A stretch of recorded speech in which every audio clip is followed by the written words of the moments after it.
Hello বন্ধুরা, কেমন আছো সবাই? আশা করি সবাই খুব ভালো আছো। স্বাগত আমার ডিএস ব্লগ চ্যানেলে। ভিডিওটা শুরু করার আগেই বলে দিচ্ছি একটা কথা, যারা চ্যানেলটা সাবস্ক্রাইব করোনি সাবস্ক্রাইব করে দাও। আর হ্যাঁ, ভিডিওটা কিন্তু কেউ স্কিপ করবে না। চলো লেটস স্টার্ট। তো দেখো, এখানে ট্রলি ব্যাগ সব গোছানো কমপ্লিট হয়ে গেছে। এই ব্যাগটা আমার পিঠে যাবে, তো আমি রেডি যাওয়ার জন্য। তো চলো, একদম দেখা হচ্ছে কলকাতায় নেমে। রাত বাসে থাকার পর সকালবেলা বাসটা দাঁড়ালো উল্টোডাঙায়। উল্টোডাঙায় আমার পাশে একজন দাদা ছিল, সে নেমে গেল। তো তারপরে আমরা বাস থেকে নামলাম শিয়ালদা স্টেশনে। তো এটা ছিল আমাদের বাস, আর এই সেই কলকাতার শহর। প্রায় 1 বছর পর কলকাতায় আসলাম, মা বাবা আমি একসাথে। তারপরে কলকাতা থেকে ডাইরেক্ট চলে এলাম শিয়ালদার ট্রেন ধরে সোনারপুরে। সোনারপুরে এই হোটেলটায় আমরা ছিলাম। আর হোটেল ঠিক নয়, এটা একটা মানে বাড়ি ভাড়ার মতো।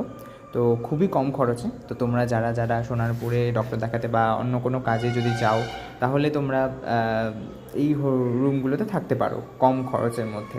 তারপর এখানে সুন্দর দুটি পাখি দেখলাম, খুব সুন্দর লাগলো, মানে পায়রা, যেগুলো আমাদের ওদিকে সচরাচর দেখা যায় না।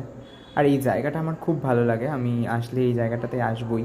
মানে এত সুন্দর একটা জায়গা যে এই জায়গাটাতে আমি যখনই আসবো তখনই আমি এইখানটাতে আসবই। মানে খুব সুন্দর লাগে জায়গাটা। এই সিটে তারপরে আমি মা বাবা একসাথে বসেছিলাম, মানে ডক্টরের অপেক্ষায় ছিলাম। আসলে কলকাতাতে আসার উদ্দেশ্য একটাই, বাবার ডক্টরের চেক আপ ছিল, এখানে অনেক অপেক্ষা করছিল এখানে। তো আমিও একটু বসে বসে টাইম কাটাচ্ছিলাম। সবার দেখানো হয়ে গেছে, এখন দেখো ফাঁকা প্রায়। তো আমি বসে বসে একটু টাইম কাটাচ্ছিলাম। ভিডিওটা এই পর্যন্তই, ভালো লাগলে অবশ্যই লাইক করে দিও। আর হ্যাঁ, দেখা হচ্ছে নতুন ভিডিওতে।